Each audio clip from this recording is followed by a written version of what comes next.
بسم الله الرحمن الرحيم. نحمده ونصلي ونسلم على رسوله الكريم، أما بعد، فأعوذ بالله من الشيطان الرجيم. بسم الله الرحمن الرحيم. وقل رب أعوذ بك من همزات الشياطين وأعوذ بك رب أن يحضرون. صدق الله العظیم. الحمدللہ، اللہ کا فضل و کرم اور احسان ہے کہ آج یہ ہمارا 18واں سبق ہے، اور یہ غالباً 24ویں دعا ہے ہماری جو ہم پڑھ رہے ہیں، اور یہ سورہ مؤمنون آیت نمبر 97 اور آیت نمبر 98 میں مذکور ہے۔ وَقُلْ رَبِّ أَعُوذُ بِكَ مِنْ هَمَزَاتِ الشَّيَاطِينِ وَأَعُوذُ بِكَ رَبِّ أَنْ يَحْضُرُونَ۔ تو اس دعا کا ترجمہ اور پھر مفسرین نے جو تفسیر بیان کی ہوگی وہ آپ کے سامنے بیان کریں گے۔ وَقُلْ، اور آپ کہہ دیجئے، ربی، اے میرے پروردگار، اے میرے رب، اعوذ، میں پناہ مانگتا ہوں، بکا، تجھ سے، میں آپ کی پناہ مانگتا ہوں، من ہمزات الشیاطین، وسوسوں سے، الشیاطین، شیاطین کے، اے میرے پروردگار، میں آپ کی پناہ مانگتا ہوں شیطانوں کے وسوسوں سے، شیطانوں کے کچوکوں سے، وَأَعُوذُ بِكَ، اور میں پناہ مانگتا ہوں آپ سے، تجھ سے، رب، اے میرے پروردگار، اَن يَحْضُرُونَ، کہ وہ سب حاضر ہوں میرے پاس۔ اے میرے پروردگار، میں اس بات کی بھی پناہ مانگتا ہوں کہ وہ میرے پاس موجود اور حاضر ہوں۔ تو یہ دعا باقاعدہ آپ صلی اللہ علیہ وسلم کو سکھائی کہ آپ یہ کہو، اس لیے اس دعا کے آغاز میں بھی قل موجود ہے۔ اب تو آپ کو معلوم ہو گیا ہوگا قل کی کیا اہمیت ہے، یعنی آپ یہ کہو کہ میں شیاطین کے وسوسوں سے آپ کی پناہ مانگتا ہوں، شیاطین کے کچوکوں سے آپ کی پناہ مانگتا ہوں، اور اس بات سے پناہ مانگتا ہوں کہ وہ میرے پاس موجود ہو۔ جیسا کہ پہلے بھی میں عرض کر چکا ہوں کہ جو دعا اللہ تعالیٰ خود سکھائیں کہ ان الفاظ میں مانگو، تو اس کی قبولیت میں کوئی شک نہیں ہے انشاءاللہ۔ اور آپ صلی اللہ علیہ وسلم کو تو اللہ تعالیٰ نے ایسا بنایا تھا کہ شیطان ان کے آگے بالکل بے اثر ہو گیا تھا۔ چنانچہ ایک حدیث میں آپ صلی اللہ علیہ وسلم نے صحابہ سے فرمایا کہ ایک شیطان میرے سامنے آ گیا تھا، میرا دل چاہا کہ میں اس کو باندھ دوں تاکہ صبح اس شیطان کو تم دیکھ لو کہ یہ شیطان کیسا ہے، لیکن پھر مجھے حضرت سلیمان علیہ السلام کی دعا یاد آ گئی کہ انہوں نے اللہ تعالیٰ سے یہ دعا کی تھی کہ رب اغفر لی وہب لی ملکا لا ينبغی لأحد من بعدی، کہ اے اللہ مجھے ایسی سلطنت عطا فرما دیجئے جو میرے بعد کسی اور کو ایسی سلطنت نہ ملے۔ پہلے یہ دعا کی کہ اے اللہ مجھے معاف کر دیجئے، میری مغفرت فرما دیجئے، وہب لی ملکا، اور مجھے ایسی سلطنت عطا فرما دیجئے، لا ينبغی لأحد من بعدی، جو میرے بعد کسی اور کی ایسی سلطنت نہ ہو۔ اس لیے میں نے اس شیطان کو نہیں باندھا، لہذا نبی کریم صلی اللہ علیہ وسلم کے پاس تو شیطان پٹھکتا بھی نہیں تھا۔ حضرت عمر فاروق رضی اللہ تعالی عنہ کے بارے میں حدیث شریف میں آتا ہے کہ رسول کریم صلی اللہ علیہ وسلم نے حضرت عمر رضی اللہ تعالیٰ عنہ سے فرمایا کہ اے عمر، تم جس راستے پہ چلتے ہو تو شیطان دوسرے راستے سے جاتا ہے، اس راستے سے نہیں جاتا۔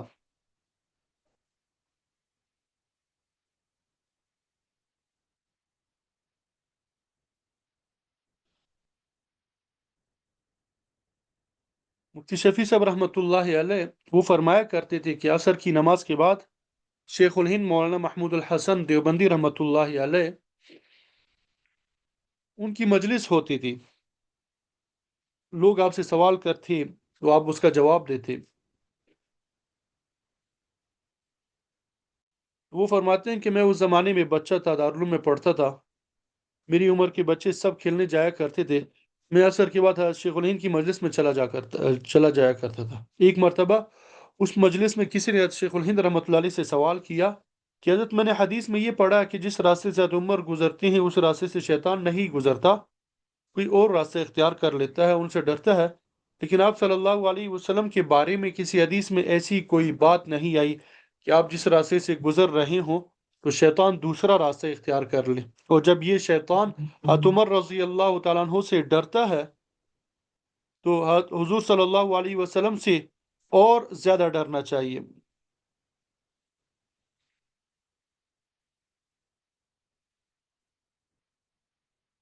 شیخ الہند رحمۃ اللہ علیہ کا معمول یہ تھا کہ جب کوئی شخص سوال کرتا تھا تو آپ پہلے تو لطیف انداز کا مختصر جواب دیتے تھے، اس کے بعد پھر تحقیقی اور تفصیلی جواب دیتے تھے، یہ ان کا انداز تھا۔ جب اس شخص نے آپ سے سوال کیا تو پہلا لطیف جواب تو یہ دیا کہ اس بیوقوف سے پوچھو مجھ سے کیا پوچھتے ہو۔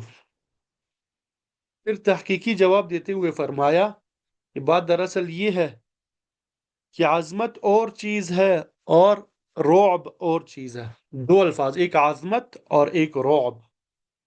بعض حضرات ایسے ہوتے ہیں کہ دل میں ان کی عظمت تو ہوتی ہے لیکن بے تکلفی کی وجہ سے رعب اتنا نہیں ہوتا۔ ایسے لوگ دوسرے لوگوں کو اپنے سے اتنا بے تکلف کر لیتے ہیں کہ اس کی وجہ سے ان کا رعب اتنا نہیں ہوتا۔ بعض حضرات ایسے ہوتے ہیں کہ ان کی طبیعت ہی ایسی ہوتی ہے کہ اس کی وجہ سے لوگوں پر ان کا رعب طاری ہو جاتا ہے۔ تو آپ صلی اللہ علیہ وسلم کے بارے میں حدیث شریف میں آیا ہے کہ نصرت بالرعب مسیرۃ شہر، کہ رعب کے ذریعے میری مدد کی گئی ہے کہ ایک مہینے کی مسافت پر بھی میرا دشمن ہوتا ہے تو اس پر میرا رعب طاری ہو جاتا ہے۔ اور دشمن سے مراد ظاہری دشمن، جہاں تک صحابہ رضوان اللہ تعالی علیہ مجمعین کا تعلق ہے تو ان کو آپ صلی اللہ علیہ وسلم نے اپنے آپ سے اتنا بے تکلف کر رکھا تھا کہ اس کے نتیجے میں وہ رعب نہیں تھا۔ اس لیے آپ صلی اللہ علیہ وسلم کو تعلیم دی گئی کہ آپ یہ دعا مانگا کرے کہ اے اللہ شیطان کے وسوسوں سے بچا، شیطان کے کچونکوں سے بچا، ان کی موجودگی سے مجھے بچا۔ دراصل یہ تعلیم امت کو دی گئی ہے اور آپ صلی اللہ علیہ وسلم کو واسطہ بنایا گیا، اور شیطان سے بچنے کا ایک طریقہ اور ایک ہتھیار اللہ تعالیٰ نے عطا فرمایا۔ اللہ تعالیٰ نے شیطان کو اس لیے پیدا کیا تاکہ بندوں کی آزمائش ہو۔ اللہ تعالیٰ نے تو پہلے ہی یہ اعلان کر دیا تھا کہ انی جاعل فی الارض خلیفہ، کہ اس زمین میں اپنا خلیفہ بھیج رہا ہوں۔ اس لیے کہ آدم علیہ السلام کو زمین پر بھیجنا تھا لیکن پیدائش کے فوراً بعد زمین پہ نہیں بھیجا، بلکہ پہلے آپ کو جنت میں رکھا، وہاں پر شیطان سے ان کا مقابلہ کرایا۔ جب شیطان کا کچوگا لگ گیا، وسوسہ لگ گیا، وہ گندم یا جو چیز بھی تھی وہ حضرت آدم علیہ السلام نے شیطان کے بہکانے کے نتیجے میں کھا لی۔ بعد میں جب ندامت اور شرمندگی ہوگی کہ میں نے اللہ تعالیٰ کے حکم کی خلاف ورزی کی ہے تو اس وقت پریشان ہوئے کہ میں کیا کروں۔ اس وقت اللہ تعالیٰ نے حضرت آدم علیہ السلام کو سکھایا کہ یہ کلمات کہو، ربنا ظلمنا انفسنا، اے میرے پروردگار میں نے اپنی جان پہ ظلم کیا، وَإِن لَمْ تَغْفِرْ لَنَا، اگر آپ میری مغفرت نہیں فرمائیں گے، وَتَرْحَمْنَا، اور مجھ پہ رحم نہیں کریں گے، لَنَكُونَنَّ مِنَ الْخَاسِرِينَ، تو یقیناً ضرور بضرور میں خسارہ پانے والوں میں سے ہو جاؤں گا۔ تو اس کے ذریعے توبہ اور استغفار کا طریقہ سکھایا، زمین پہ بھیجنے سے پہلے پوری عملی مشق کرائی، پریکٹیکلی دکھایا، اور فرمایا کہ جب تم زمین پہ جاؤ گے تو یہ شیطان جو تمہارا دشمن ہے یہ تمہیں پریشان کرے گا، تمہیں بہکائے گا، تمہیں وسوسے لگائے گا۔ لہذا اس کا سدجواب یہ ہے کہ جب یہ وسوسے لگائے تو اس وقت تم ہم سے یہ کہو، ربنا ظلمنا انفسنا وَإِن لَمْ تَغْفِرْ لَنَا وَتَرْحَمْنَا لَنَكُونَنَّ مِنَ الْخَاسِرِينَ۔ وہ ہے کہ اللہ رب العزت نے ہمیں پریکٹیکلی دکھایا۔ تو یہ شیطان بظاہر تو ایسی خبیث چیز ہے کہ اس کو وسوسے ڈالنے کی طاقت بھی دے دی گئی ہے، اس کو بہکانے کی طاقت بھی دے دی گئی۔ اس نے انسان کو یہ چیلنج بھی دیا کہ میں تمام انسانوں کو گمراہ کروں گا، ان کو گناہ کرنے کا حکم دوں گا، میرے حکم کی تعمیل کریں گے۔ لیکن جب اللہ تعالیٰ نے شیطان کی شکل میں زہر پیدا فرمایا تو ساتھ میں تریاق بھی بتا دیا کہ میں نے تمہارے لیے شیطان کی شکل میں زہر پیدا تو کر دیا ہے، لیکن اس زہر کا تریاق اتنا آسان ہے کہ اس سے زیادہ آسان نہیں ہو سکتا، اور وہ تریاق استغفار ہے۔ بلکہ شیطان کے حملوں سے بھی پہلے تمہیں ایک ہتھیار دے رہے ہیں، حملوں کے بعد ایک دوسرا ہتھیار بھی دے رہے ہیں۔ حملوں سے پہلے کا ہتھیار یہ ہے کہ تم ہم سے پناہ مانگتے رہا کرو، ہم سے کہا کرو رب اعوذ بک من ہمازات الشیاطین واعوذ بک رب ان یحضرون۔ لہذا جب تک اس نے حملہ نہیں کیا، اس بات کا اندیشہ ہے کہ وہ حملہ کرے گا، تو اس اندیشے کے وقت میں تم ہماری پناہ لے لیا کرو، یہ الفاظ کہا کرو کہ اے اللہ، میں آپ کی پناہ مانگتا ہوں کہ میں کہیں ڈگمگا نہ جاؤں اور میں کہیں بھٹک نہ جاؤں، کہیں شیطان مجھ پہ قابو نہ پالے۔ اے اللہ، مجھے شیطان سے محفوظ رکھیے، اور جب تم ہم سے پناہ مانگو گے تو ہم اس کو تمہارے پاس نہیں آنے دیں گے، اور اگر کبھی تم نے غفلت کر لی، ہم سے پناہ مانگی، جس کے نتیجے میں شیطان تم پہ حملہ آور ہو گیا، تو اس وقت کے لیے ہم تمہیں دوسرا ہتھیار دیتے ہیں، وہ ہے استغفار۔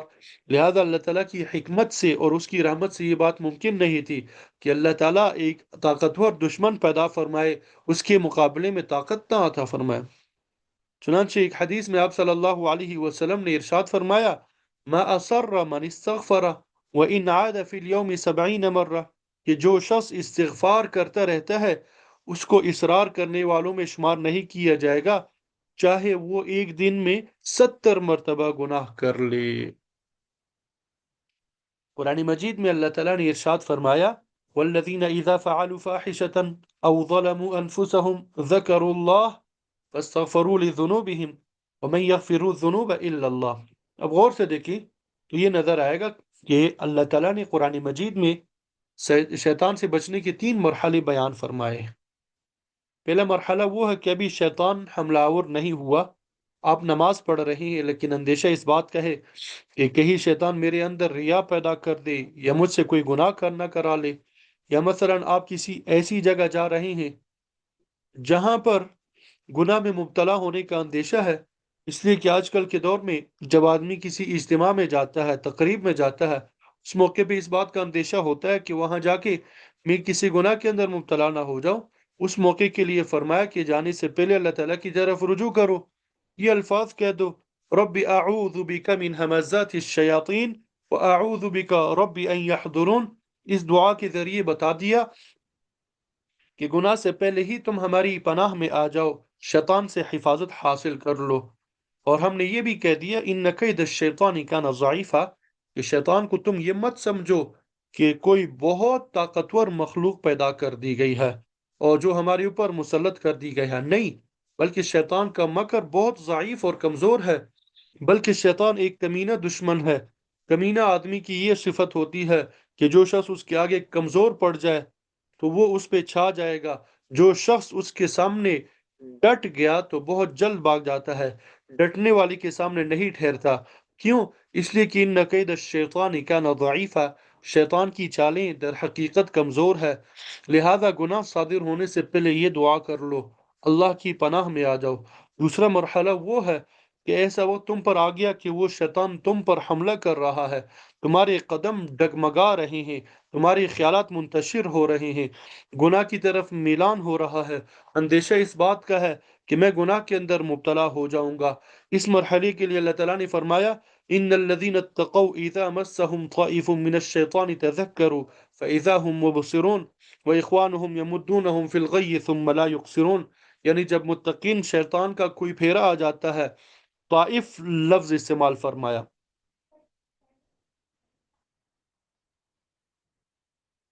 طائف کے اصل معنی ہوتے ہیں گھومنے والا، انسان کے دل میں جو خیال آتا ہے اس کو بھی طائف کہتے ہیں، جو انسان کے دل میں خیال آتا ہے اس کو بھی کیا کہتے ہیں؟ طائف کہتے ہیں۔ فرمایا کہ جن لوگوں کے اندر تقوی ہے، اگرچہ وہ انسان ہے، انسان ہونے کی وجہ سے شیطان سے گھبراتے ہیں، لیکن ساتھ میں اللہ تعالیٰ کا خوف اور اللہ تعالیٰ کا رعب اس کے دل پہ زیادہ غالب ہے۔ ایسے متقی شخص پر جب شیطان کی طرف سے کوئی گرنے والا خیال دل میں آ جاتا ہے تو اس وقت وہ لوگ ایک دم سے متنبع ہو جاتے ہیں، فَإِذَا هُمْ مُبْصِرُونَ، اور متنبع ہونے کے نتیجے میں فوراً ان کی آنکھیں کھل جاتی ہے جس وقت شیطان کی طرف سے حملہ ہو رہا ہے۔ اس وقت کے بارے میں فرمایا جا رہا ہے کہ ذرا سا دھیان کر لو، توجہ کر لو کہ یہ شیطان میرے اوپر حملہ آور ہو رہا ہے، میں اللہ کا بندہ ہوں، اگر میں نے اس کی بات مان لی تو عذاب میں مبتلا ہو جاؤں گا۔ جب اللہ کا دھیان آ جاتا ہے تو اس وقت آنکھیں کھل جاتی ہے، آنکھیں کھل جانے کا مطلب یہ ہے کہ پہلے شیطان آنکھوں پہ پردہ ڈال رہا ہے. کیسا پردہ؟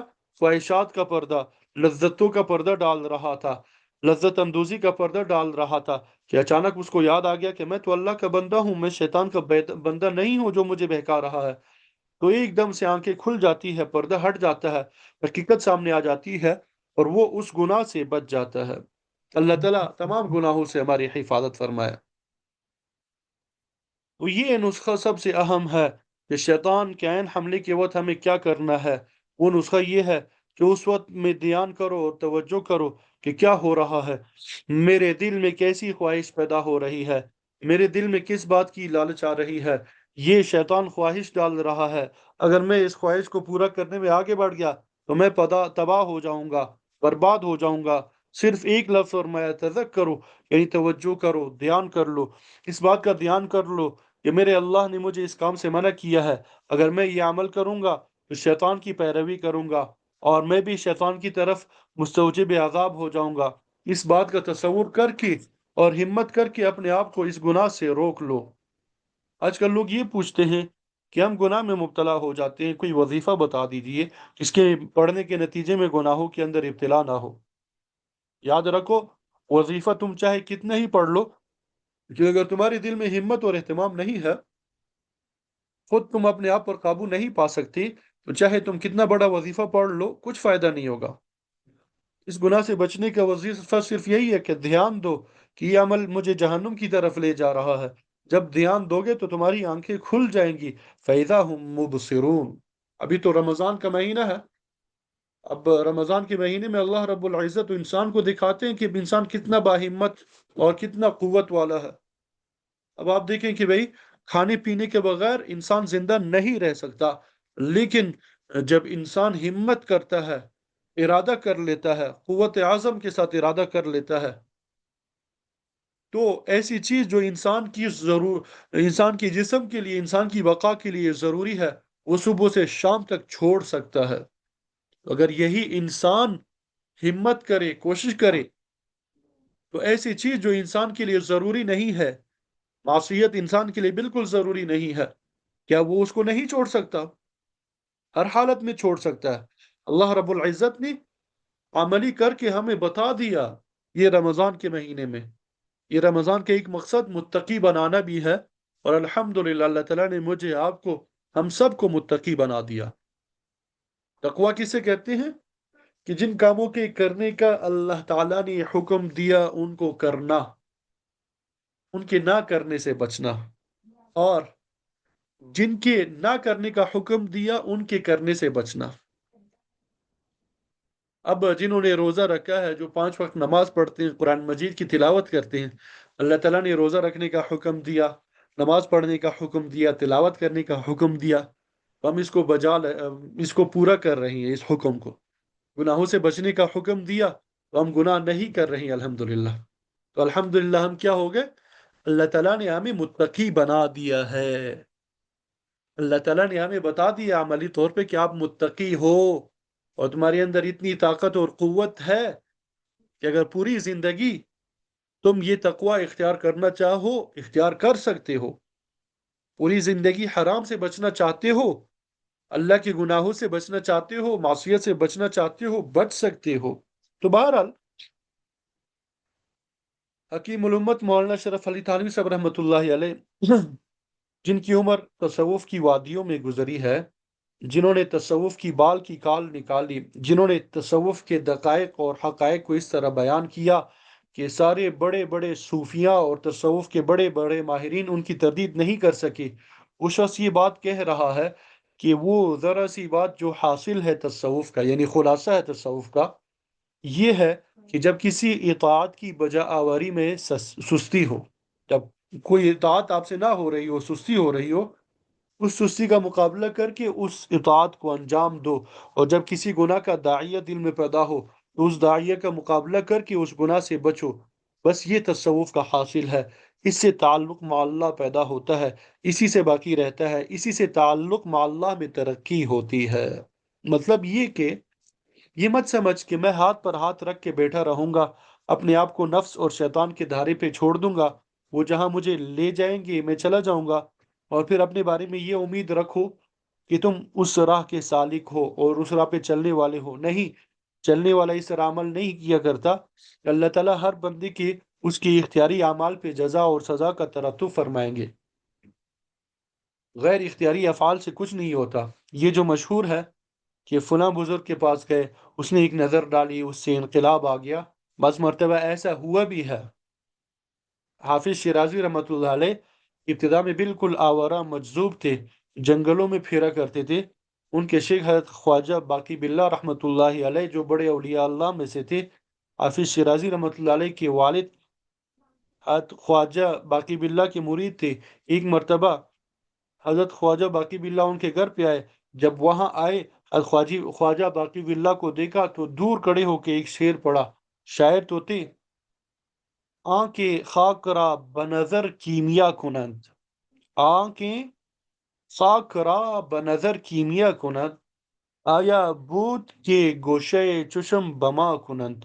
یعنی وہ لوگ جو ایک نظر ڈال کر خاک کو بھی کیمیا بنا دیتے ہیں، مٹی کو بھی کیمیا بنا دیتے ہیں، کاش کہ ایسا ہو کہ ہم پر بھی ایک نظر ڈال دے۔ خواجہ باقی باللہ نے یہ شعر سنا تو جواب میں فرمایا، نظر کردم نظر کردم نظر کردم، یا میں نے نظر کر دی نظر کر دی نظر کر دی۔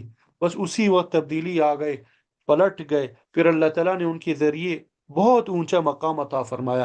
تو حکیم الامت فرماتے ہیں کہ یہ جو ہوتا ہے کہ کسی نے نظر ڈال دی اور نظر ڈالنے کے نتیجے میں غیر اختیاری طور پہ انقلاب آ گیا، یاد رکھیے غیر اختیاری سے کوئی انقلاب نہیں آیا کرتا۔ فرماتے ہیں کہ نظر کرنے والے جتنے واقعات ہیں وہ در حقیقت ابتدا میں دھکا لگانے والا عمل ہے۔ جیسے آپ کی گاڑی بند ہو گئی، سٹارٹ نہیں ہو رہی، اب اس کو سٹارٹ کرنے کے لیے دھکا لگانا پڑتا ہے۔ اب دھکے کے نتیجے میں وہ گاڑی تھوڑی سی آگے چلے گی اور چلنے سے انجن کو تقویت ملتی ہے، اور اندر جو سٹارٹر ہوتا ہے وہ قوت پکڑ لیتا ہے اور انجن جو ہے وہ سٹارٹ ہو جاتا ہے۔ تو نظر ڈالنے کا حاصل صرف یہ ہے کہ انہوں نے صرف ایک دھکا لگا دیا، لیکن دھکے سے کام نہیں بنتا۔ اگر گاڑی میں پٹرول ہی نہیں ہے یا اس کی بیٹری خراب ہے تو ہزار دھکے لگا لو تو وہ گاڑی نہیں چلے گی۔ لہذا کسی بزرگ کی صحبت میں جا کے دھکا تو لگ جاتا ہے، اگرچہ وہ دھکا بھی بہت قیمتی چیز ہے، اگر دھکا ہی نہ لگے تو چلے گی کیسی؟ لیکن وہ دھکا صرف حرکت دینے کے لیے ہوتا ہے، کام آگے خود ہی کرنا پڑتا ہے، خود ہی اس راستے پہ چلنا پڑے گا، خود ہی اس راستے پہ چلنا پڑے گا۔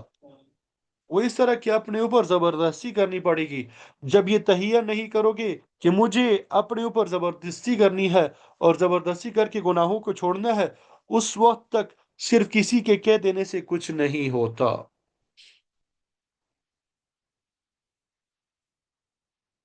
اکثر اوقات بزرگوں کے پاس ان کے متعلقین کے خطوط آتے ہیں جس میں وہ لکھتے ہیں کہ معمولات کی پابندی نہیں ہوتی، فرصت نہیں ملتی، اوقات ضائع ہو جاتے ہیں۔ یاد رکھیے کہ اگر اسی حالت میں رہے تو کبھی بھی فرصت نہیں ملے گی۔ فرصت اس وقت ملے گی جب تم اپنے اوپر زبردستی اور جبر کرو گے، جبر کرنے کے نتیجے میں پھر اللہ تعالیٰ آسان فرما دیں گے۔ اس شیطان کے سامنے ڈٹ کر تو دیکھو، ہمارا حال یہ ہے کہ شیطان نے ذرا سا کچوکا لگایا، ہم پگھل گئے، اس کے سامنے ہتھیار ڈال دیے، اس وجہ سے کام نہیں بنتا۔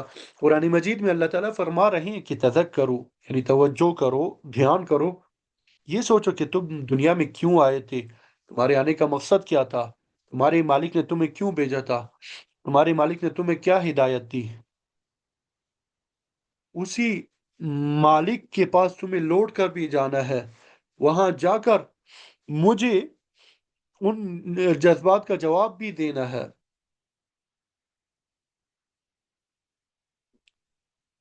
جو جذبات میرے دل میں پیدا ہو رہے ہیں، ان سب باتوں کی طرف جب دھیان کرو گے تو تمہاری آنکھیں کھل جائیں گی، شیطان نے جو پردہ ڈال دیا ہے وہ ختم ہو جائے گا۔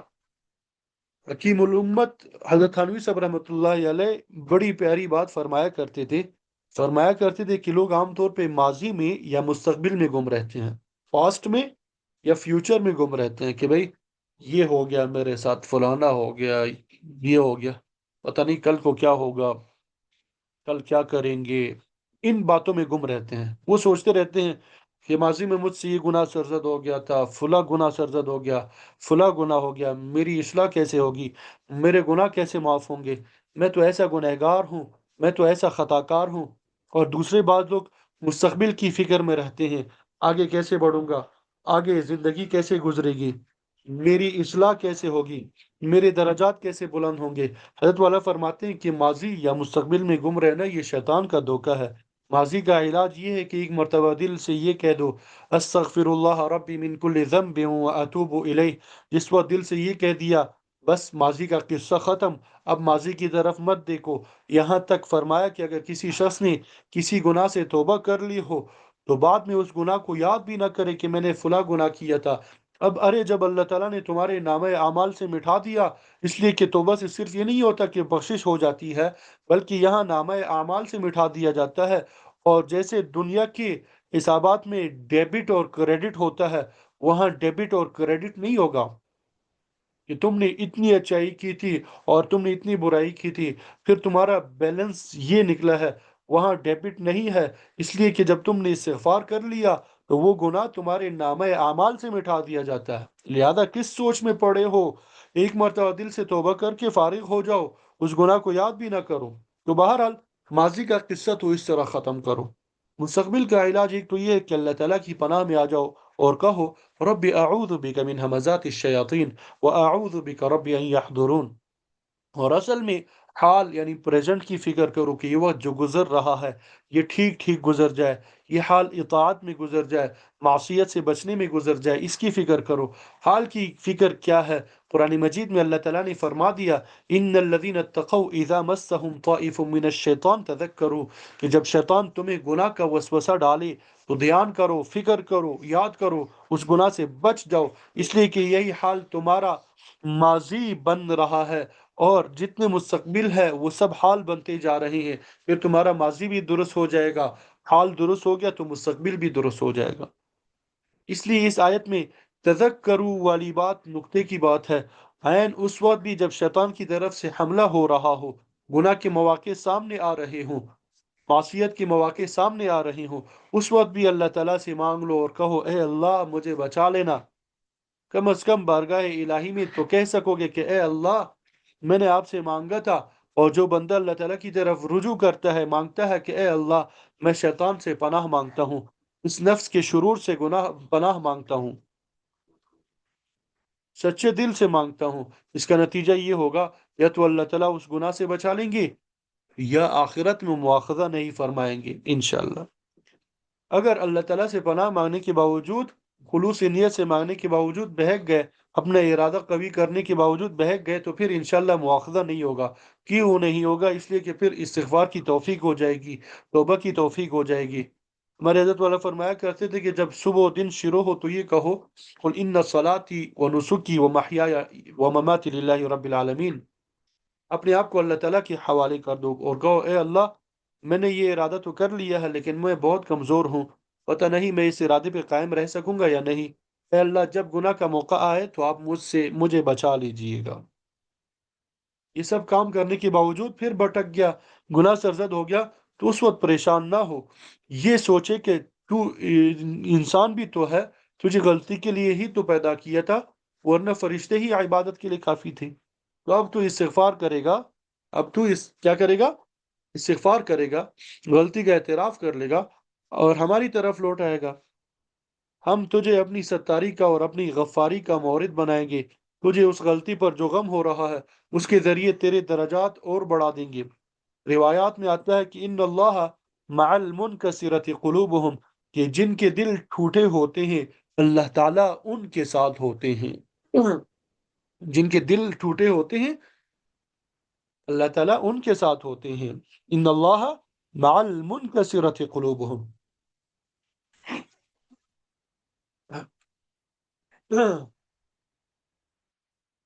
بات سمجھ آئی بھائی؟ اب یہ دل کیسے ٹوٹے ہوتے ہیں کہ وہ یہ سوچتا ہے کہ اے اللہ میں نے تو ارادہ کیا تھا کہ اب گناہ نہیں کروں گا، اپنی سی کوشش بھی کر لی لیکن پھر بھی مغلوب ہو گیا، اے اللہ مجھ سے غلطی ہو گئی، اے اللہ مجھے معاف کر دے۔ جب یہ کہہ دے گا تو پھر اللہ تعالیٰ اس پہ مواخذہ نہیں فرمائیں گے انشاءاللہ، اور اس کو معاف کر دیں گے۔ قرآن مجید میں اللہ تعالیٰ نے فرمایا والذین اذا فعلوا فاحشة او ظلموا انفسهم ذکروا اللہ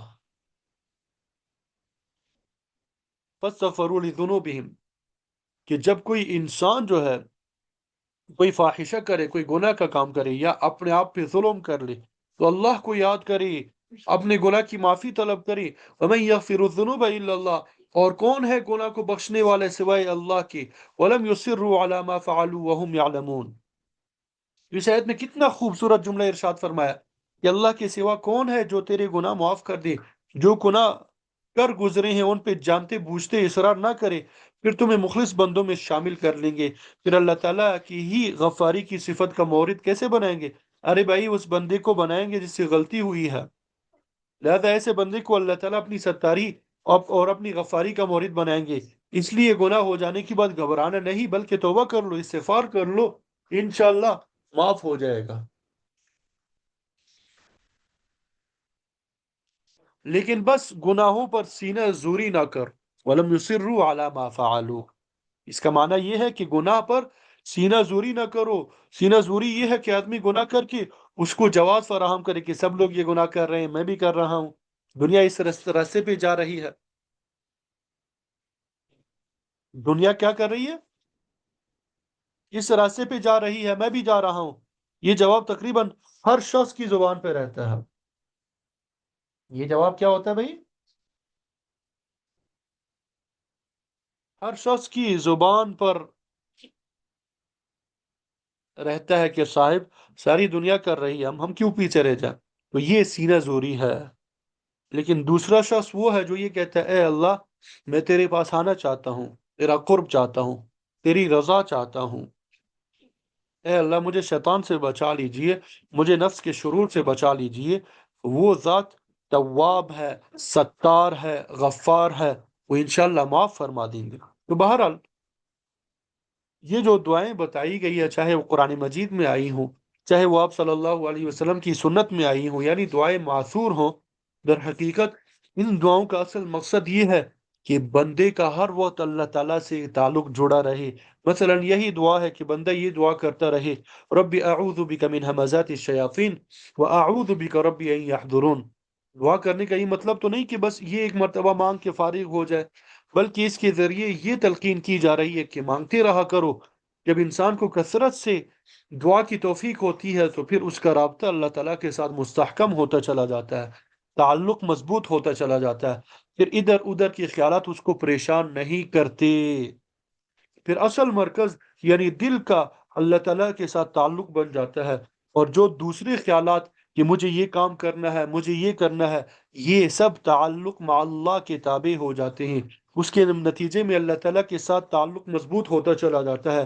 اس لیے آپ صلی اللہ علیہ وسلم یہ دعا مانگا کرتے تھے اللہم اجعل وساوس قلبی خشیتک و ذکرک، اے اللہ میرے دل میں جو خیالات آ رہے ہیں وہ آپ کی خشیت اور آپ کے ذکر کے خیالات اور وسوسے آئے۔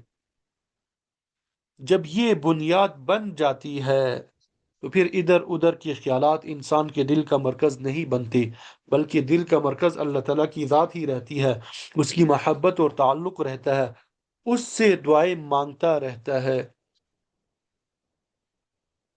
مفتی شفیع صاحب رحمۃ اللہ علیہ تھانوی صاحب کے پاس تھانہ بھون جا کے مہینوں رہتے تھے، رمضان کا مہینہ پورا وہاں گزارتے تھے۔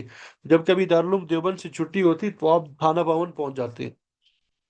ایک مرتبہ جب تھانہ بھون سے واپس دارالعلوم آئے تو آپ نے ایک خط میں لکھا کہ حضرت کچھ ایسی کیفیت ہو گئی ہے کہ کہیں بھی چلا جاؤں لیکن دل میں دھیان آپ کی طرف رہتا ہے، جیسے قطب نما کی سوئی جو ہے ہمیشہ شمال ہی کی طرف رہتی ہے، چاہے اس کو کتنا بھی گھما کے الٹ پلٹ کر لو۔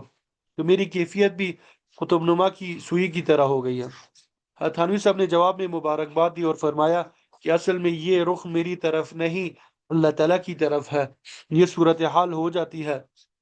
اب ہمارے دماغ میں خیالات کی ایک رو چل رہی ہے، کبھی اس کا خیال کبھی اس کا خیال، لیکن کثرت دعا کے نتیجے میں خیالات کی رد اللہ تعالیٰ کی طرف ہو جاتی ہے، اور پھر دل کی سوئی اللہ تعالیٰ کی طرف ہو جاتی ہے۔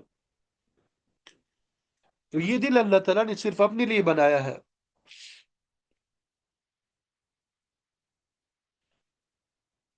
یہ دل اللہ تعالیٰ نے اپنے لیے بنایا ہے، اس کو سنبھال کے رکھو، اس کو ادھر ادھر نہ لگنے دو۔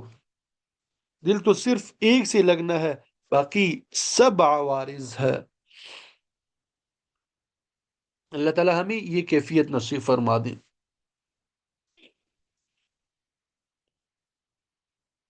تو اس دعا میں اللہ تعالیٰ نے کیا اسرار اور حکم رکھے ہیں، کس طرح ہمیں اس دعا کو سکھایا گیا ہے، اس کے معنی میں کیا کیا پنہا ہے۔ تو اس دعا میں آدمی جتنا بھی غور کرے گا تو اس کے اندر نئے نئے پہلو سامنے آتے ہیں۔ اے میرے پروردگار، میں آپ کی پناہ مانگتا ہوں شیطان کے کچھوکوں سے، شیطان کے وساوس سے۔ ہمزات، یہ جمع کا صیغہ استعمال فرمایا۔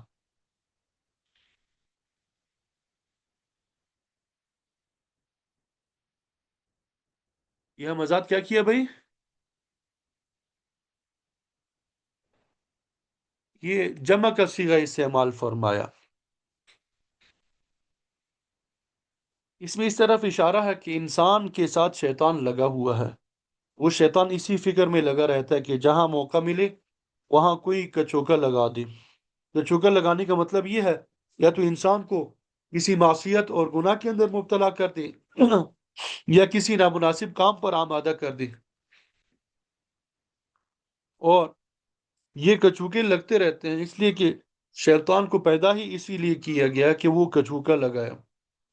شیطان نے اللہ تعالیٰ سے کہہ دیا کہ جس آدم علیہ السلام کو آپ نے پیدا کیا ہے، میں اس کے سامنے سے آؤں گا، اس کے پیچھے سے آؤں گا، دائیں طرف سے آؤں گا، بائیں طرف سے آؤں گا، ہر طرف سے اس پہ حملے کروں گا۔ دوسری جگہ یہ الفاظ فرما رأیتک هذا الذی کرمت علی لئن اخرتنی الی یوم القیامہ لاحتنکن ذریتہ الا قلیلا۔ اللہ بتاؤ، یہ وہ مخلوق ہے جس سے تو نے میرے مقابلے میں عزت بخشی ہے، اگر تو نے مجھے قیامت کے دن تک مہلت دے دی تو میں اس کی اولاد میں سے تھوڑے سے لوگوں کو چھوڑ کر باقی سب کو جبڑوں میں لگام ڈالوں گا۔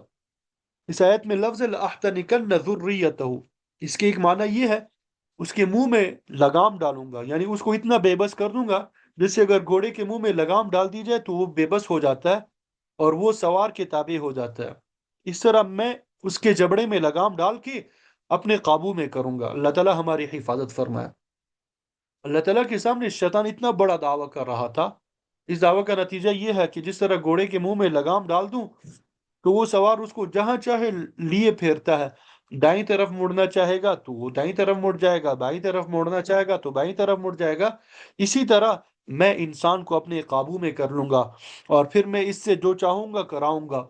مطلب یہ تھا کہ میں ہر وقت انسان کو گناہ اور معصیت کے کچھوکے لگاتا رہوں گا، کبھی اس کو گناہ پہ آمادہ کروں گا، کبھی کسی غلط کام پہ آمادہ کروں گا، کبھی کسی نامناسب کام پہ آمادہ کروں گا۔ اللہ تعالیٰ اس کے دعویٰ کے جواب میں فرماتے ہیں کہ یہ شیطان تمہیں کیا لگام ڈالے گا، میں تمہیں اس کے لگام ڈالنے سے بچنے کا ایک ہتھیار دیتا ہوں، وہ یہ کہ تم مجھ سے یہ کہہ دینا رب اعوذ بک من ہمزات الشیاطین واعوذ بک رب ان یحضرون۔ یہ ہتھیار تم ہمیشہ ساتھ رکھو، میری پناہ مانگو، پھر یہ شیطان نہ تمہیں لگام ڈال سکے گا نہ تمہیں گمراہ کر سکے گا۔ تو بہرحال شیطان کے حملے سے بچنے کے لیے اللہ تعالیٰ نے مختصر سا نسخہ بتا دیا کہ ہر وقت اپنے پروردگار کی شیطان سے مانگتے رہو۔ وہ کچوکے تو لگاتا رہے گا، کبھی وہ کسی سری گناہ کے اندر مبتلا کرے گا، تمہارے دل میں ایسی خواہشات پیدا کر دے کہ اس کے نتیجے میں انسان کا دل گناہ کرنے کے لیے مچل رہا ہے، جب تک وہ اس گناہ کو نہ کر لے اس وقت تک اس کو چین نہیں آتا، یہ سب کرے گا، لیکن جب وہ کرے تو تم کہو رب اعوذ بک من ہمزات الشیاطین، صدق کے دل سے کہہ دو، انشاءاللہ تم گناہ سے بچ جاؤ گے۔ کبھی ایسا ہوگا کہ یہ شیطان تمہارے اچھے خاصے نیک اعمال کے اندر تمہیں کچوکے لگائے گا، مثلا تم نماز پڑھ رہے تھے اخلاص کے ساتھ اللہ تعالیٰ کی بندگی کے لیے پڑھ رہے تھے، ایک دم سے یہ وسوسہ لگائے گا کہ فلاں آدمی تمہیں نماز پڑھتے ہوئے دیکھ رہا ہے، رب اعوذ بک من ہمزات الشیاطین واعوذ بک رب ان یحضرون۔ شاید کوئی شخص بھی اس سے مستثنا نہیں ہوگا کہ اس کے دماغ میں کبھی نہ کبھی یہ خیال آ جاتا ہے کہ میں بہت اچھا کام کر رہا ہوں، یعنی اپنی تعریف اور اپنے کمال کا کچھ خیال دماغ میں آ جاتا ہے۔ یہ خیال کہاں سے آتا ہے؟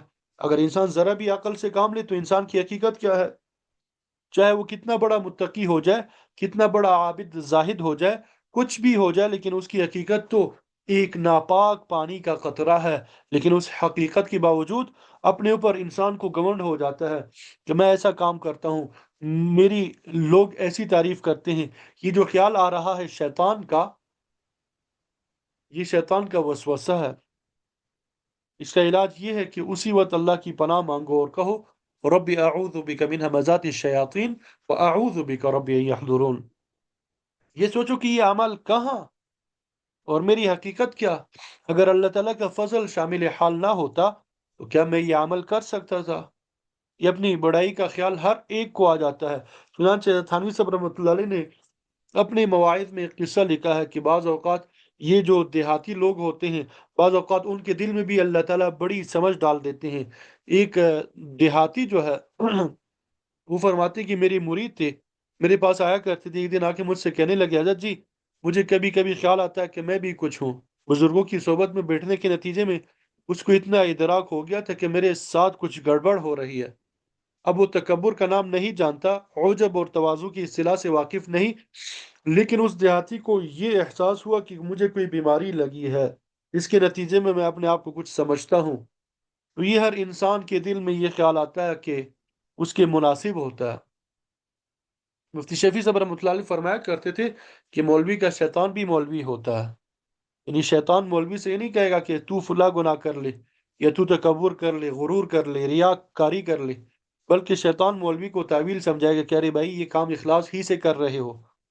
اگر اس کام سے تمہارا نام ہو جاتا ہے، کچھ لوگ اس کام پہ تمہاری تعریف کرنے لگتے ہیں، تو یہ اللہ تعالیٰ کا فضل ہے۔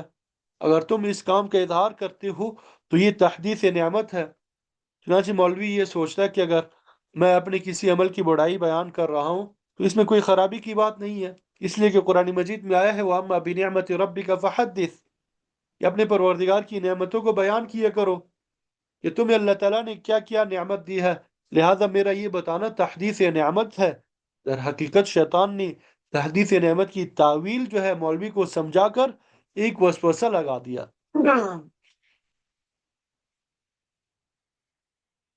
شفیع صاحب رحمۃ اللہ علیہ فرمایا کرتے تھے کہ ایک مرتبہ تھانوی صاحب رحمۃ اللہ علیہ واز فرما رہے تھے، تو حضرت والا کے جو واز ہے یہ بھی عجیب اور غریب الہامات ہی ہوا کرتے تھے۔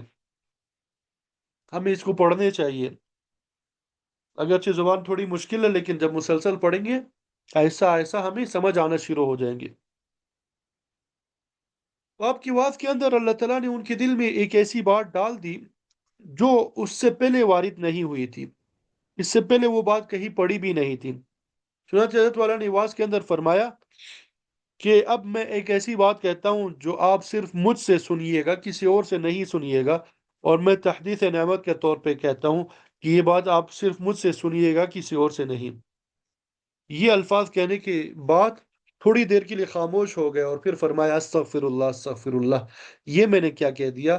یہ تو تحدیث نعمت نہیں ہے، یہ تو تعلی ہے، یہ بڑائی بیان کرنا ہے، میں اس بات پہ استغفار کرتا ہوں۔ تو سارے مجمع کے سامنے استغفار کیا اور پھر فرمایا یہ جو کچھ ہے وہ اللہ تعالیٰ کی عطا ہے، میری کیا حیثیت ہے؟ اب دیکھیے اتنے بڑے صوفی، اتنے بڑے عالم، اتنے بڑے مفسر، فقیہ، محدث، مفتی، لیکن شیطان نے ان کو بھی وسوسہ لگایا، لیکن انہوں نے اس آیت پہ عمل کیا فوراً۔ ان الذین اتقوا اذا مسهم طائف من الشیطان تذکروا فاذا هم مبصرون، کہ ان متقی لوگوں پہ جب شیطان وار کرتا ہے تو وہ پھر ایک دم سے متنبہ ہو جاتے ہیں اور اچانک ان کی آنکھیں کھل جاتی ہیں۔ اللہ تعالیٰ یہ مقام ہمیں بھی نصیب فرما دے۔ تو بہرحال شیطان کے شر سے، اس کے وسوسوں سے محفوظ رہنا ہر ایک بندے کی احتیاج اور ضرورت ہے، اس کے بغیر وہ صحیح طریقے سے زندگی نہیں گزار سکتا اگر وہ اللہ تعالیٰ کی پناہ میں نہ آئے۔ اس لیے یہ دعا کیا کرو کہ اے اللہ شیطان کے وسوسوں سے میری حفاظت فرما۔ ایک انسان اچھا خاصا کام کر رہا ہوتا ہے لیکن شیطان اس کو وسوسہ لگاتا ہے، اگر تعلق مع اللہ نہ ہو تو وہ اس کو غلط راستے پہ ڈال دیتا ہے، اللہ تعالیٰ کے ساتھ انہی اعمال سے جوڑتا ہے، یعنی دعا سے، شکر سے، استعاذہ سے، اور اللہ تعالیٰ کی بارگاہ میں عرض اور نیاز سے تعلق جوڑتا ہے۔ جب یہ تعلق جڑ جاتا ہے اس کے بعد شیطان حملہ بھی کرتا ہے تو وہ پسپا ہو جاتا ہے اور انسان کا کچھ نہیں بگاڑ سکتا تو یہ آیت اور دعا جس سیاق میں آئی ہے اس کو ذرا اور سمجھنے کی ضرورت ہے۔ وہ یہ کہ یہاں پر آپ صلی اللہ علیہ وسلم سے شیطان کے کچوکوں سے پناہ لینے کے لیے جو فرمایا جا رہا ہے اس کا پس منظر یہ ہے کہ مکی زندگی ہے، کفار کی طرف سے آپ پر اور دوسرے مسلمانوں پہ ظلم اور ستم ہو رہے ہیں۔ خدا آپ صلی اللہ علیہ وسلم کو کیسے کیسے برے القاب سے پکارا جا رہا ہے، کوئی آپ کو جادوگر کہہ رہا ہے، کوئی شاعر کہہ رہا ہے، کوئی مجنون کہہ رہا ہے، العیاذ باللہ۔ پھر وہ کافر معاملہ بھی آپ کے ساتھ اس طرح کرتا ہے جیسے کسی مجنون کے ساتھ کیا جاتا ہے یا کسی جادوگر کے ساتھ کیا جاتا ہے، اوجڑی جو ہے وہ لا کر رکھ دی، یہ سارے معاملات ہو رہے ہیں۔ لیکن آپ بھی آخر انسان ہے جو سراپا حق پر ہے، جو حق کی ایک مشعل اور نور ہے، ایسے نور کو کیسے برے القاب سے یاد کیا جا رہا ہے، اس کو کیسی تکلیفیں دی جا رہی ہے۔ اس موقع پہ اس دعا سے پہلی والی آیت نازل ہوئی، ادفع بالتي هي احسن السيئة نحن اعلم بما يصفون وقل رب اعوذ بك من همزات الشياطين۔ کفار آپ کو یہ سب تکالیف پہنچا رہی ہیں، ظاہر ہے کہ بشری تقاضا سے ان کاموں سے آپ کو تکلیف ہوگی، ان کاموں سے آپ کا دل تنگ ہو جاتا ہے، جیسا کہ دوسری جگہ اللہ تعالیٰ نے فرمایا وَلَقَدْ نَعْلَمُ أَنَّكَ يَضِيقُ صَدْرُكَ بما یقولون، ہمیں پتہ ہے کہ جب یہ کفار اس طرح کی باتیں کرتے ہیں تو آپ کا دل کتنا تنگ ہو جاتا ہے۔ بشریت کا تقاضا یہ ہے کہ جو آدمی تکلیف پہنچا رہا ہو اس سے بدلہ لیا جائے، اس کو بھی کم از کم اتنی ہی تکلیف پہنچا دی جائے۔ شریعت نے بھی اتنی تکلیف پہنچانے کی اجازت دی ہے، فَمَنِ اعْتَدَى عَلَيْكُمْ فَاعْتَدُوا عَلَيْهِ بِمِثْلِ مَا اعْتَدَى عَلَيْكُمْ۔ یعنی جو شخص تمہارے ساتھ زیادتی کرے اتنی ہی زیادتی تم بھی اس کے ساتھ کر سکتے ہو، لیکن اس وقت ہمارا حکم یہ ہے ادفع باللتی ہی احسن السیئہ، یعنی یہ کفار آپ کے ساتھ جو برائی کر رہے ہیں آپ ان کا دفاع اچائی کے ساتھ کیجئے۔ یعنی وہ لوگ آپ کو تکلیف پہنچا رہے ہیں، آپ کو برا بھلا کہہ رہے ہیں، اس کے نتیجے میں آپ کو بھی غصہ آنا چاہیے اور غصے کے نتیجے میں ان کے ساتھ بھی اسی طرح کا سلوک کرنا چاہیے جس سے ان کو تکلیف پہنچے۔ لیکن آپ ایسا نہ کیجئے، بلکہ آپ برائی کا دفاع اچائی کے ساتھ کیجئے۔ آپ ان کے ساتھ اسی طرح نرمی اور خیر خواہی سے پیش آتے رہیں جس طرح اب تک آپ پیش آتے رہے ہیں، ان سے بدلہ نہ لیں، ان پر آپ اپنا ہاتھ نہ اٹھائیں۔ جہاد کی اجازت نہیں، تلوار اٹھانے کی اجازت نہیں، اگر کوڑے مار رہے ہیں تو کوڑے کھا لو، پتھر مار رہے ہیں تو اس کو برداشت کر لو، پلٹ کر جواب میں ان کو پتھر مت مارو۔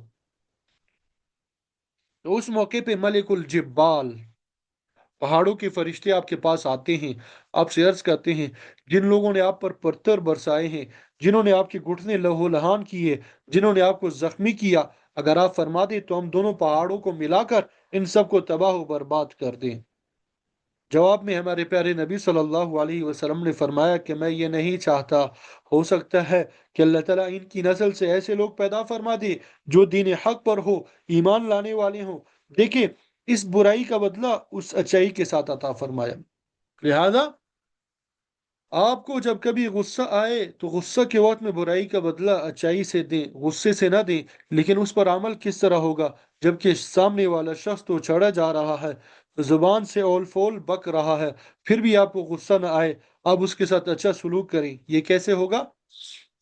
اس کے لیے اللہ تعالیٰ نے آپ صلی اللہ علیہ وسلم کو راستہ بتایا کہ تم ہماری پناہ میں آ جاؤ، ہم سے کہو رب اعوذ بک من همزات الشیاطین۔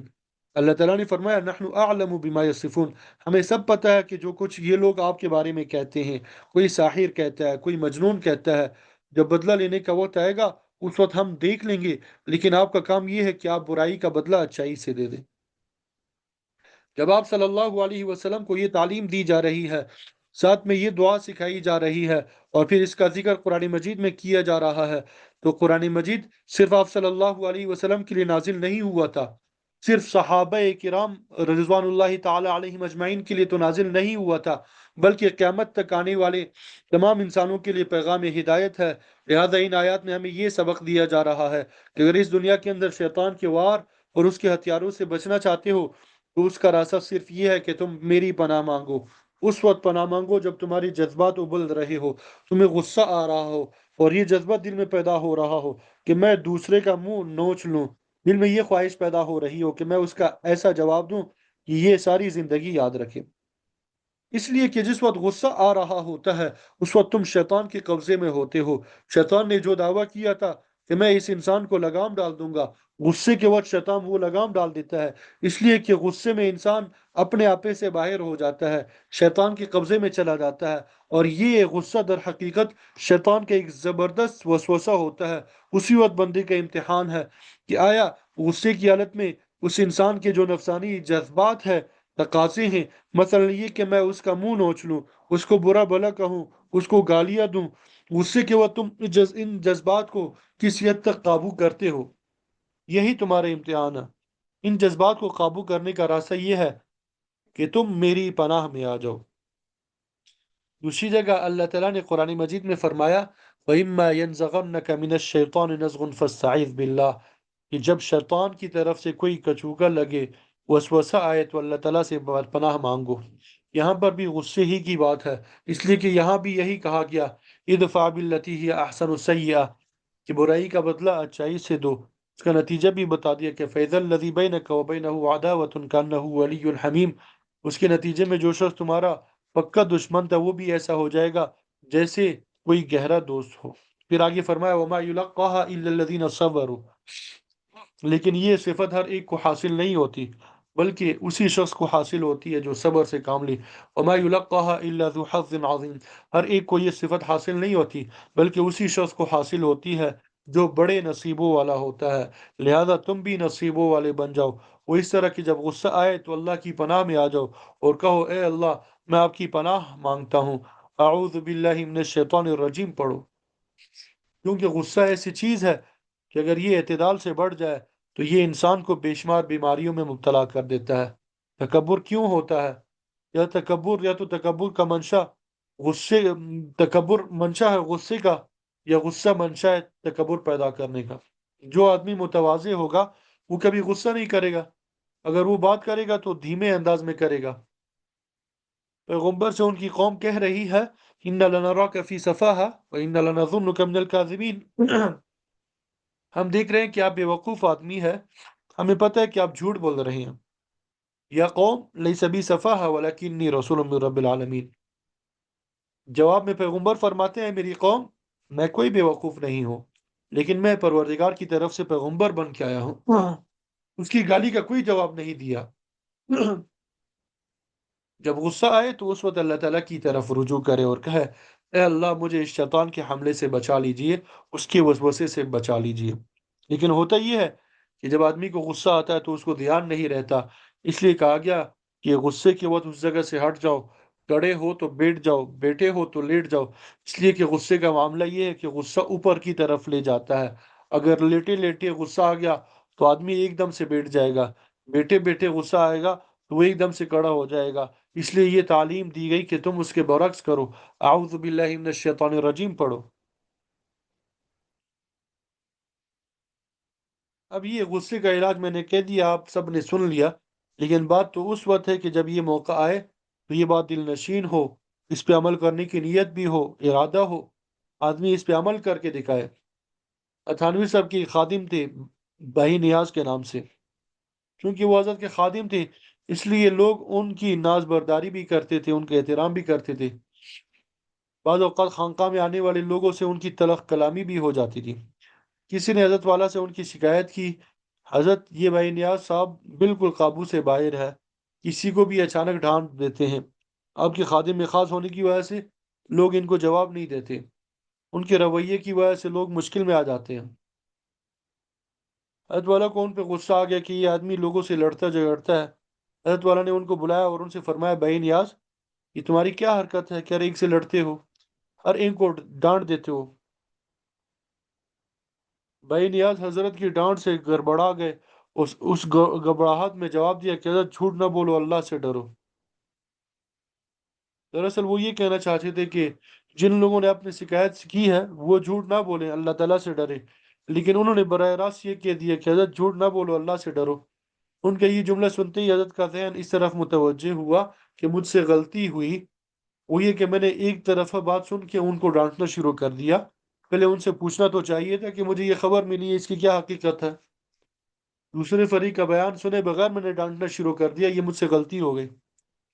چنانچہ جب بھائی نیاز نے جس وقت یہ کہا کہ حضرت جھوٹ نہ بولو، اللہ سے ڈرو، آپ استغفر اللہ کہتے ہوئے وہاں سے چلے گئے۔ تو یہی لوگ ہیں جن کے بارے میں کہا جاتا ہے کان وقافا عند حدود اللہ، کہ اللہ تعالیٰ کی مقرر کی ہوئی حدود پہ کڑے ہو جانے والے، جو غصہ آ رہا تھا ایک دم سے ختم کر دیا کہ مجھ سے غلطی ہو گئی۔ ادھر حقیقت اس ریاضت کا نتیجہ ہے کہ انہوں نے اللہ تعالیٰ سے ہر وقت پناہ مانگنے کی دعا کی تھی کہ اے اللہ، یہ شیطان میرے ساتھ لگا ہوا ہے اور یہ کسی وقت بھی مجھے وسوسہ لگا سکتا ہے، کسی وقت بھی میرے اوپر حملہ کر سکتا ہے، میں آپ کی پناہ چاہتا ہوں۔ تو آدمی اللہ تعالیٰ سے اس طرح کا تعلق قائم کرتا ہے تو وہ تعلق انسان کو اس قسم کے عملوں سے بچاتا ہے، اور اگر حملہ ہو بھی جائے تو پھر اس کا تدارک کرنے کی بھی توفیق ہو جاتی ہے۔ بات یہ کہ انسان کے اندر دو مادے اللہ تعالیٰ نے ایسے رکھتے ہیں جو شیطان کے ہتھیار ہے، ایک شہوت ہے اور ایک غضب ہے، جن کے ذریعے وہ ہمیں مغلوب کرتا ہے۔ جب بھی ان میں سے کوئی صفت یا ان میں سے کوئی شیطان کا وسوسہ لگے تو فوراً اس کا علاج یہ ہے، رب اعوذ بک من ہمزات الشیاطین فاعوذ بک رب ان یحضرون، یہ پڑھ لے۔ ایسا کرے گا تو انسان ہمیشہ اللہ کی پناہ میں رہے گا۔ پناہ میں رہنے کے معنی یہ ہے کہ یا تو اللہ تعالیٰ اس برے کام سے بندے کو روک لیں گے، اگر فرض کر لو مطلع ہو بھی گیا تو انشاءاللہ توبہ اور استغفار کی توفیق بھی دیں گے۔ اس صورت میں جو شیطان کا وسوسہ تھا اس کا علاج ہو جائے تو آدمی اگر اللہ کی پناہ میں رہے تو نقصان کسی میں نہیں۔ اس حالت میں کسی وقت پاؤں بھی پھسل گیا تو انہوں نے ہاتھ تھاما ہوا ہے، پناہ دے رکھی ہے، ہاتھ تھاما ہوا ہے، پھسلنے کے نتیجے میں پھر اٹھ کھڑا ہوگا۔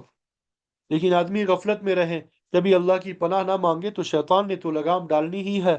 وہ آ کر کبھی یہ وسوسہ لگائے گا، کبھی وہ وسوسہ لگائے گا، کبھی خواہشات پیدا کرے گا کہ میں فلاں جگہ نظر لگا لوں، سوچ کے گناہ میں مبتلا کرے گا، کبھی زبان کے گناہ میں مبتلا کرے گا، کبھی کان کے گناہ میں مبتلا کر دے گا۔ جب مانگ مانگ کر اللہ تعالیٰ کی پناہ میں آ جائے گا تو ان لوگوں کو فہرست میں داخل ہو جائے گا جن کی یہ صفت بیان فرمائی گئی ہے، ان الذین اتقوا اذا مسهم طائف من الشیطان تذکروا، کہ جب ان پہ شیطان کا حملہ ہوتا ہے تو یہ ایک دم سے ہوش میں آ جاتے ہیں۔ اللہ تعالیٰ اپنی رحمت سے ہمیں انہی میں سے بنا لے۔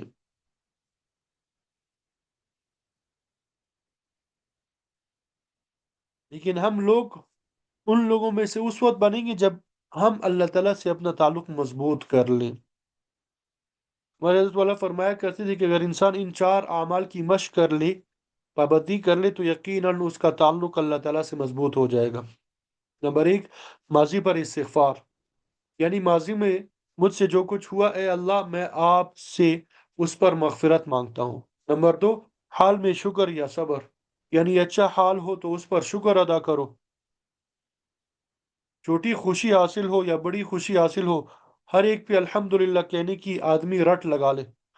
خود شیطان نے کہا تھا کہ میں کسی انسان پہ حملہ کروں گا تو اس کے پاس دائیں طرف سے آؤں گا یا بائیں طرف سے آؤں گا، آگے سے اور پیچھے سے آؤں گا، اس کا نتیجہ یہ ہوگا لا تجد اکثرهم شاکرین، کہ آپ اکثر بندوں کو شکر گزار نہیں پائیں گے۔ اس سے معلوم ہوا کہ شیطان کے عملوں کا سب سے بڑا مقصد یہ ہے کہ وہ انسان کو شکر گزاری سے نکال دے، کہ وہ اللہ تعالیٰ کی نعمتوں پہ شکر ادا نہ کرے، لہذا ہمیشہ اچھی حالت پہ اللہ تعالیٰ کا شکر ادا کرو۔ نمبر تین، اگر حالت بری ہے، ناگوار حالت ہے، تو اس وقت صبر کرو، اللہ تعالیٰ کے فیصلے پہ راضی رہو۔ نمبر چار یہ ہے کہ آئندہ کے لیے استعاذہ کرے، اے اللہ میں آپ کی پناہ چاہتا ہوں۔ تو اگر آدمی یہ چار کام کر لے تو اس کا کوئی لمحہ بھی ان چاروں میں سے کسی ایک کے کرنے سے خالی نہیں جائے گا۔ اگر انسان یہ چار کام کر لے گا تو اس سے اللہ تعالیٰ سے تعلق مضبوط ہوگا، اور تعلق مضبوط ہونے کے نتیجے میں اللہ تعالیٰ کی پناہ حاصل ہوگی، پناہ حاصل ہونے کے نتیجے میں شیطان آپ کا کچھ بگاڑ نہیں سکے گا۔ ان کید الشیطان کان ضعیفا، شیطان کی چالیں در حقیقت کمزور ہے۔ اللہ تعالیٰ ہمیں اپنا بنا لے، اپنے ساتھ ہمارا تعلق مضبوط فرما لے تو انشاءاللہ کہیں گھاٹا نہیں۔ اسی کی پناہ میں، پناہ کے شامیانے میں، صاحبان میں جب تک اس سے تعلق رکھے ہوئے ہیں کوئی چیز نقصان نہیں پہنچا سکتی۔ اللہ تعالیٰ اپنی رحمت سے ہمیں توفیق عطا فرمائے۔ یہ سب باتیں مشق سے آئیں گی، یعنی میں نے آپ کے سامنے کہہ دیا، آپ نے سن لیا، لیکن یہ سب زندگی کا نصب العین بنے گی اس وقت جب آدمی اپنی زندگی میں اس کی مشق کرے، اور مشق کرنے سے ہی یہ چیزیں پھر پختہ ہو جاتی ہے۔ شروع میں آدمی سوچے گا تو معاملہ آسان ہے، دل ہی دل کی باتیں ہیں نا، ہے تو یہ، لیکن مشق سے ہوتا ہے، چلتے پھرتے اٹھتے بیٹھتے اس کی مشق کی جائے، اللہ کے ذکر کی، اللہ تعالیٰ سے تعلق کی، اس کے نعمتوں پہ شکر کی، صبر کی، استعاذہ کی اور استغفار کی، تو انشاءاللہ یہ ساری چیزیں حاصل ہو جائیں گی۔